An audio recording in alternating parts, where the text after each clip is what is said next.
Perkenalkan, nama saya Aziz Alfiansyah dari semester 7 Penyuluh Pertanian Berkelanjutan 1, nomor nilai 0301220513 dari kelompok 1. Halo guys, perkenalkan nama saya Adela Yuni Hasana, saya dari semester 7 Prodi Penyuluhan Pertanian Berkelanjutan 1 dengan NIREM 0301220514. Baik, perkenalkan nama saya Ferry Rahmat Agam dari semester 7 Prodi Penyuluhan Pertanian Berkelanjutan 1 dengan nomor NIREM 0301220523 dari kelompok 1. Perkenalkan, nama saya Fifit Rahman dari semester 7 Penyuluh Pertanian Berkelanjutan 1 dengan NIREM 0103220524 dari kelompok 1. Perkenalkan, nama saya Muhammad Tukman Hakim dengan nomor NIREM 0301220531 dari kelas 7 PPB 1 kelompok 1. Perkenalkan, nama saya Utari Prabandendro. Saya dari semester 7 Penyuluhan Pertanian Berkelanjutan 1 dengan nomor NIREM 0301220546 dari kelompok 1. Baik, kami di sini dari kelompok 1 ingin menjelaskan mengenai salah satu program Kementerian Pertanian, yaitu program Upland. Nah, di sini apakah teman-teman ada yang sudah tahu apa itu program Upland? Belum. Baik, jadi program Upland ini adalah program yang dikhususkan untuk petani atau masyarakat yang berada di dataran tinggi. Nah, kira-kira kenapa sih petani atau masyarakat yang ada di dataran tinggi itu memerlukan program ini? Karena kondisi lahannya bukan. Nah, iya betul. Jadi salah satu urgensi dari program Upland ini adalah kondisi lahan di dataran tinggi, seperti kemiringan, kekeringan, serta kurangnya ketersediaan air. Dari kendala tersebut pasti ada dampak yang dirasakan oleh petani atau masyarakat di dataran tinggi, seperti produktivitasnya akan menurun. Nah, padahal lahan dataran tinggi ini memiliki peran penting sebagai penopang ketahanan pangan, penyedia jasa ekosistem bagi masyarakat lokal. Nah, dari keadaan tersebut, pemerintah membentuk suatu program, yaitu Upland ini, sebagai bentuk intervensi untuk meningkatkan produktivitas, selanjutnya keberlanjutan dan kesejahteraan petani khususnya di dataran tinggi. Yang selanjutnya ada tujuan program Upland. Apa sih yang dilakukan dalam proyek ini?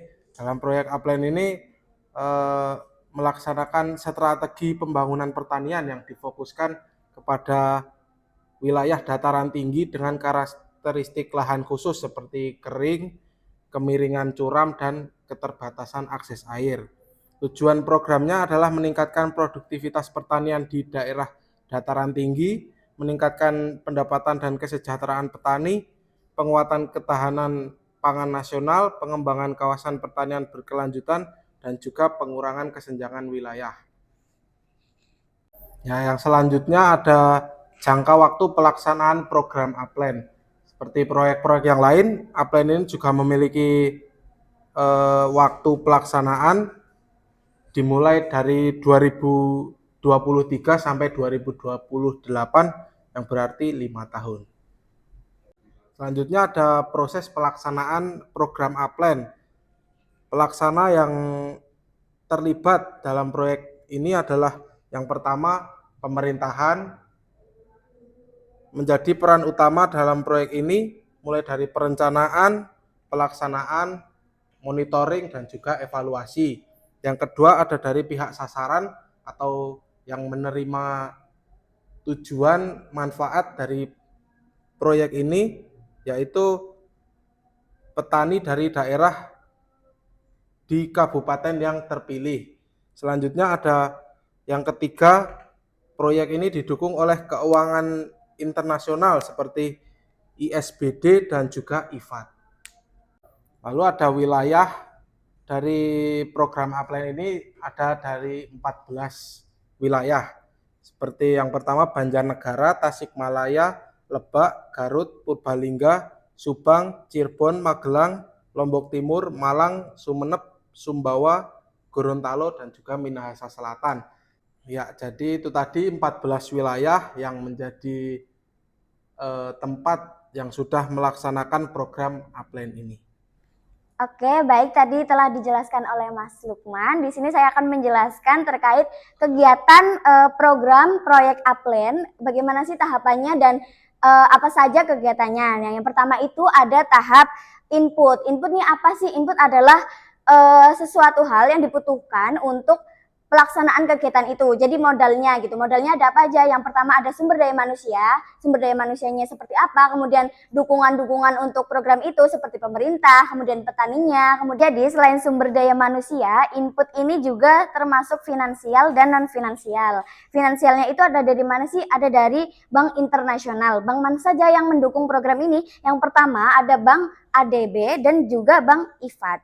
Jadi dari dua bank tersebut memberi program ini modal yang kemudian untuk dibagikan di sejumlah provinsi, sejumlah kabupaten, yaitu sebanyak 14 kabupaten dengan komoditas unggulannya masing-masing.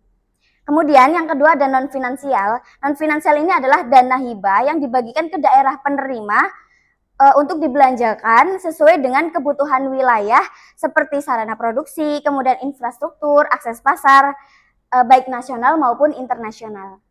Oke, jadi setelah input, tahap yang kedua ada proses. Proses itu adalah di mana kegiatan itu berlangsung. Dan yang ketiga ada output, yaitu manfaat langsung yang bisa kita lihat dan bisa kita nilai setelah Upline ini berjalan. Kemudian ada outcome, manfaat jangka menengah, dan yang terakhir ada impact, yaitu manfaat jangka panjang atau tujuan dari program ini yang ingin dicapai. Seperti itu. Adapun tahapan kunci dalam proses program Upline yaitu pengembangan infrastruktur untuk peningkatan produktivitas dan pembentukan ketahanan pertanian, pembangunan jalan dan jembatan, yaitu dapat meningkatkan aksesibilitas ke lahan pertanian dan pasar. Yang selanjutnya ada pembangunan irigasi, meningkatkan ketersediaan air bagi tanaman. Yang kedua merupakan pengembangan agribisnis dan fasilitasi, meningkatkan pendapatan masyarakat, pelatihan dan pendampingan. Adapun yang berikutnya, yang ketiga, penyuluhan dan demonstrasi. Penyuluhan memberikan informasi seperti pengetahuan kepada petani tentang teknologi dan praktik pertanian yang lebih baik. Yang selanjutnya, yang keempat, yaitu penyediaan alsintan, yang dimana menyediakan alat dan mesin pertanian yang memadai untuk meningkatkan efisiensi produktivitas. Dan yang selanjutnya yaitu ada output, yang dimana output adalah hasil atau produk yang langsung terlihat setelah program dijalankan. Ini adalah dampak yang paling cepat dan mudah diukur. Yang pertama ada pengembangan infrastruktur untuk meningkatkan produktivitas dan pembentukan ketahanan pertanian. Dan yang kedua ada pengembangan agribisnis dan fasilitasi peningkatan pendapatan masyarakat. Dan yang ketiga, ada penguatan sistem kelembagaan. Dan yang keempat, ada kolaborasi dengan penelitian. Kemudian setelah ada input, tentunya ada outcome. Nah, outcome itu sendiri adalah perubahan yang terjadi setelah output tercapai. Ini adalah manfaat yang muncul dalam waktu jangka menengah dan lebih mengarah pada perubahan perilaku atau kondisi suatu lingkungan sosial yang dijalankan pada program ini. Untuk contohnya yaitu meningkatnya kapasitas kelompok miskin dalam berproduksi, kemudian jumlah RT yang mengadopsi teknologi yang berkelanjutan, lalu jumlah RT yang melaporkan produksi pertanian meningkat, kemudian ada pendapatan kelompok miskin diperoleh dari usaha pengolahan dan pemasaran meningkat, lalu kemudian ada persentase RT yang memiliki peningkatan akses fasilitas pemasaran, pengolahan, dan penyimpanan, kemudian ada persentase farmer group reporting crash in sales and profit. Lalu ada meningkatnya pelaksanaan upline dan kajian yang lebih baik. Kemudian ada presentase RT yang mengadopsi teknologi pertanian. Dan yang terakhir yaitu PIUS yang melaksanakan prosedur on grading dan target pengadaan sesuai jadwal. Nah, dari outcome ini kemudian muncul suatu dampak atau yang kita kenal lebih ke impact. Impact sendiri adalah dampak sosial, ekonomi, dan lingkungan yang lebih luas dan berlangsung dalam jangka panjang. Atau bisa kita asumsikan kegiatan itu bisa berjalan dalam rentang waktu yang sangat lama atau jangka panjang itu sendiri. Nah, ini adalah tujuan utama dari program Upland yang mengubah kondisi masyarakat secara fundamental dari awal belum terbentuk sampai program ini dijalankan. Nah, contohnya yaitu meningkatnya pendapatan, ketahanan pangan, dan penghidupan petani miskin di lokasi program Upland itu sendiri. Dan kemudian RT yang meningkat kepemilikan asetnya. Jadi RT yang meningkat kepemilikan asetnya seperti bertambahnya kekayaan atau modal sosial dari lingkungan daerah itu.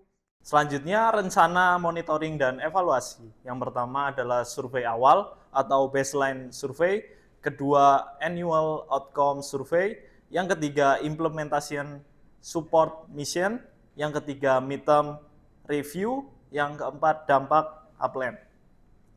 Selanjutnya, contoh realisasi program Upland yaitu ada di salah satu kabupaten, yaitu Kabupaten Malang.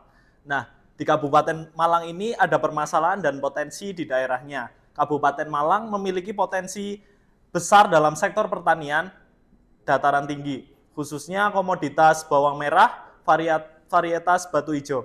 Namun, tantangan utama yang dihadapi meliputi yang pertama, infrastruktur pertanian yang belum memadai, jalan usaha tani maupun irigasi. Yang kedua, produktivitas petani yang rendah akibat keterbatasan alat dan teknologi. Yang ketiga, ketergantungan petani pada komoditas yang fluktuatif harganya, seperti bawang merah yang berpengaruh terhadap inflasi. Selanjutnya ada proses kegiatan program. Program Upland di Malang dilaksanakan sejak 2021 hingga 2024. Proses kegiatan dan program. Program Upland di Malang dilaksanakan sejak 2021 hingga 2024. Mencakup 3 desa, yaitu Pujon Kidul, Ngabab, dan Purworejo. Kegiatan utama meliputi yang pertama pembangunan jalan usaha tani dan irigasi perpipaan, yang kedua pengadaan alat dan mesin pertanian modern, yang ketiga penyediaan sarana dan prasarana produksi, yang keempat pelatihan dan pendampingan petani termasuk perempuan dan generasi muda. Total nilai hibah daerah PHD sebesar 39,2 miliar dengan realisasi mencapai 93% hingga 2024. Kemudian hasil yang dicapai, yang pertama peningkatan produktivitas bawang merah, petani mampu menghasilkan komoditas unggulan dengan kualitas yang lebih baik.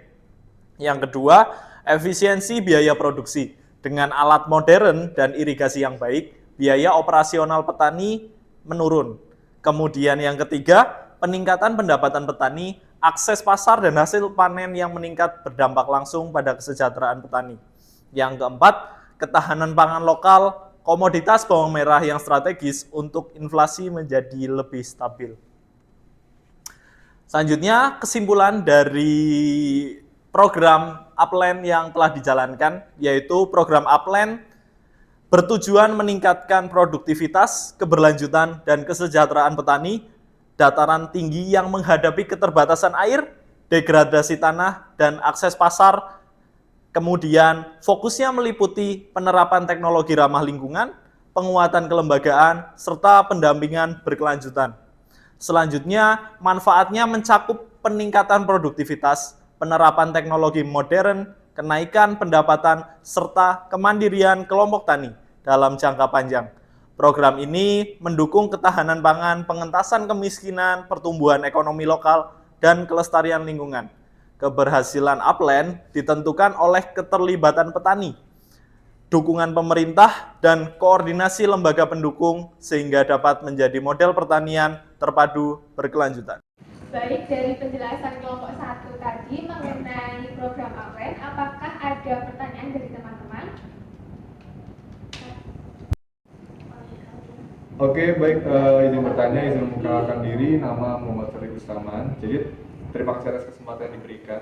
Jadi, terkait dari materi yang disampaikan tadi, saya ingin tanya, bagaimana sih pengembangan agribisnis yang dimaksud untuk memfasilitasi peningkatan pendapatan masyarakat? Terima kasih. Baik, terima kasih untuk pertanyaan yang pertama. Saya ulangi, bagaimana pengembangan agribisnis yang dimaksud untuk memfasilitasi peningkatan pendapatan masyarakat? Izinkan saya menjawab. Pengembangan agribisnis yang dimaksud adalah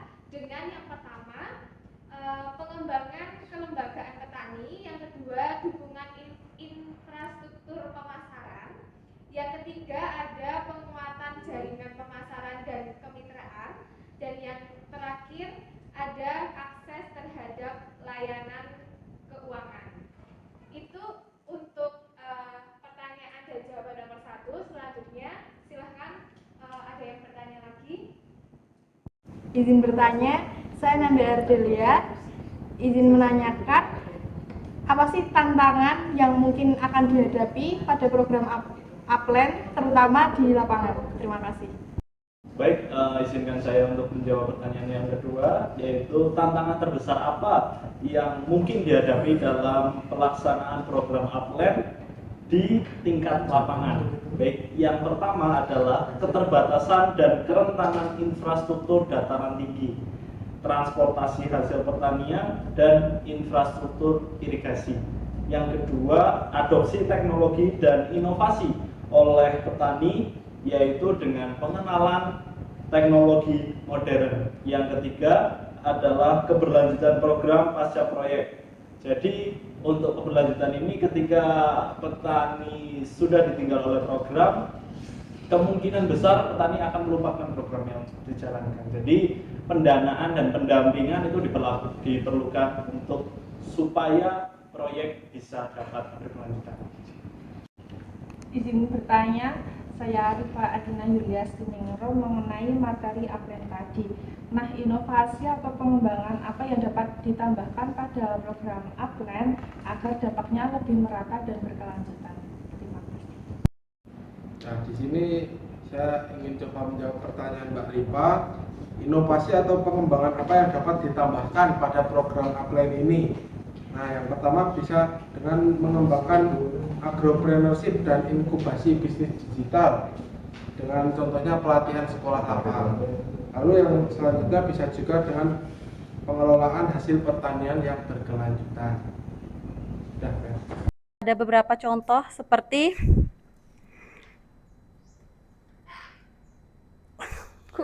Hingga 2024, dia di Kabupaten wilayah ini petaninya atau Asian Development Bank apa? Nomor nilai 01 0